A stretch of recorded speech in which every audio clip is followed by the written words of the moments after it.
All right, today I have a few more records, actually 10 more records from Bill's Garage to show you. I went over there a couple weeks ago before the San Francisco trip from my last video. And there's one record, there's going to be a holy grail in here. And I usually don't use that term too much, but this is definitely a bona fide grail. You'll see it. I picked up a few more records and this one. Let me get started. First off, I passed this record up a number of times. This is Steve Harley and Cockney Rebel. This is from 1976, and this is Love's a Prima Donna. Bill does have a couple of more Steve Harley records over there, which I'm going to be picking up, hopefully. It's always tough because there's a lot of records, and I get a stack, and then I whittle through it and see what I want to negotiate with him in his house after I dig in his garage. So this is really, really nice to have. And, you know, Steve Harley, he has the last song on Velvet Goldmine. And Make Me Smile is on here. But I want to get more Steve Harley records. You know, he just wasn't put out very much here in the United States, bigger in the UK. We did have him a little bit, but you really had to be in the know or maybe even possibly work at a record store to really know what was going on with Steve Harley. So here's the label, and this is simply on EMI. This is mastered at Capitol. And here is the inner for Steve Harley. Yeah, I really like his style. You know, art rock.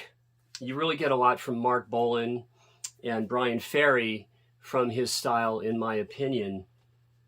Also, I did not have a copy of It's Hard, The Who. And I really want to get more The Who records, and I'm getting them. So nice to have. I like this album. I remember waiting for this. We all waited for this on release back in the early 80s. And when it finally broke and came out, I had it on cassette, and I wore that out, and I got another cassette. I still have that cassette. So this is nice to have on vinyl.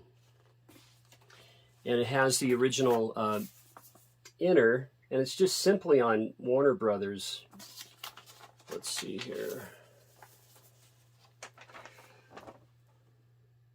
Here we go. And my friend from Michigan prompted me to go back to have a look at the debut Stylistics. You know, I saw this record, but I didn't realize it was in the shrink. And I had forgotten how good, how very, very good this record is. Just terrific. I mean, you have Stop, Look, Listen, Point of No Return, Betcha by Golly Wow. The B-side is You Are Everything, right? I mean, just beautiful record. This just plays so nicely from the first track to the last, and it's simply on, this is on Avco, this pressing.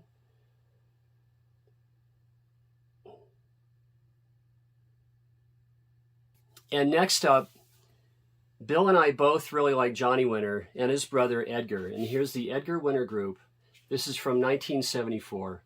And Chuck Ruff is on this one too. Chuck is from here in town, here in Reno. Great drummer, and Chuck is the drummer from Frankenstein. Frankenstein is not on this one, but this is just a fantastic record to have. Really, really clean copy. And he came back to town, and he had, I believe it was called the Chuck Ruff Group here in town. And, you know, he played between, I'd say, San Francisco, Sacramento, Reno, dates like that. And this is just simply on the Orange Epic. And one more Who record, and this is an upgrade to mine. Mine is pretty beat. The jacket, I mean, it's all right, but this is really clean. And Bill did have a MoFi, and I did talk to him about buying that MoFi, but this was such a nice copy, and this plays beautifully. I'm happy with this one. So this is my second copy now. And this is a good album too. The later Who records are good. They're really good. Well, I think so anyway. I just love the band. And I love that back cover with the paints. with the song titles on them. And again, this is simply on Warner Brothers. There's Face Dances.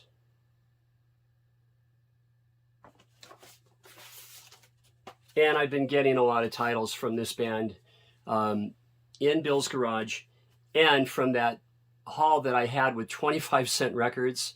I had 4 titles from this band, just minty, minty, minty fresh. And then here's from 1983. This is Get the Balance Right, Depeche Mode. This is actually a 3-song maxi single, well, 12-inch. I'd have to say, you know, 7-inch 45s. I like 12-inch singles a bit better, actually, personally. I really do. I like collecting them along with my full-length LPs.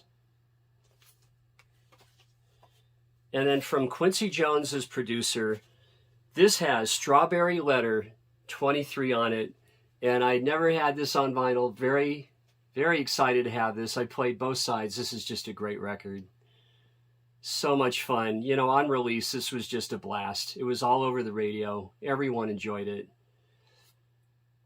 Even people that didn't like disco liked this album. And there's a blurry back cover of the brothers. And this has a nice booklet in here for this record. This is really, really nice. I got to show you this. This is good.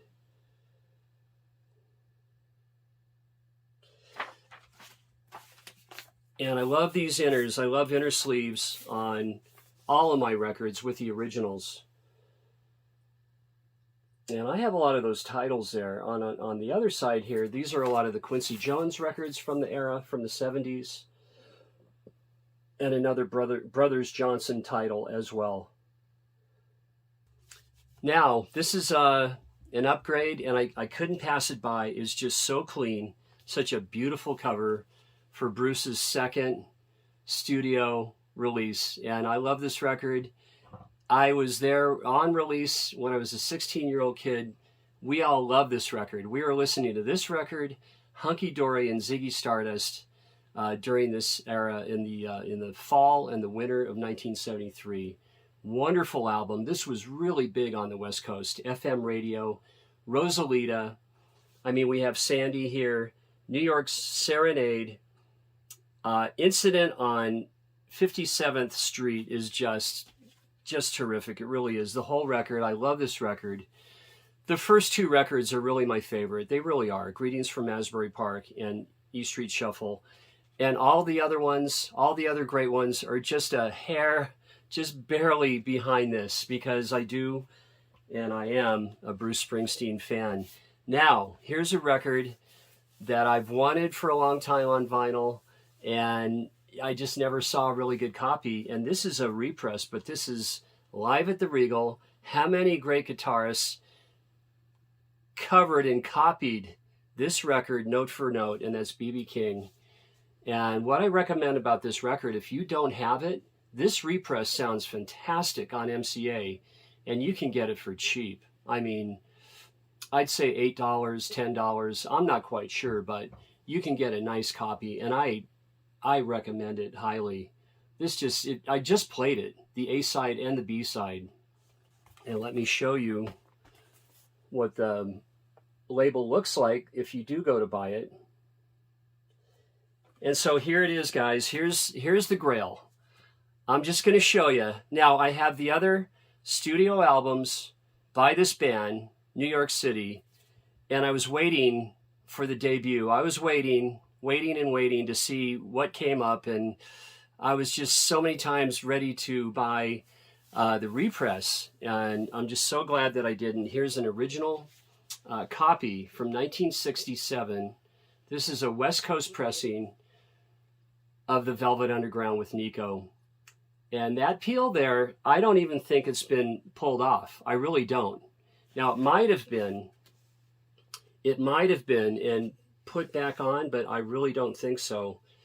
It's just in really good shape. Well, let's say the vinyl is a G plus to a VG, I'd say. There's nobody's name on this record. And I was really crossing my fingers when I spun it. I'll show you the vinyl here in a minute, that it wouldn't skip or have a big skip or, you know, scratches in it, and it just does not. And here's the back cover. So here's the wax, and I really did my homework on this. Here's the A side. Really did my homework. This was pressed in Burbank, California, and here's the B side. And I really dove into the dead wax. Here is all of my homework, and let's see here. So Verve 1967 original stock copy with Emerson. This is a V6-5008. And West Coast Press by H.V. Waddell, Burbank, California. So once again, I did it, and very, very stoked to have this. So thanks for checking this out. And on my next video, I'm going to be doing my 10 most played records. So many are doing it. It's so much fun watching those videos.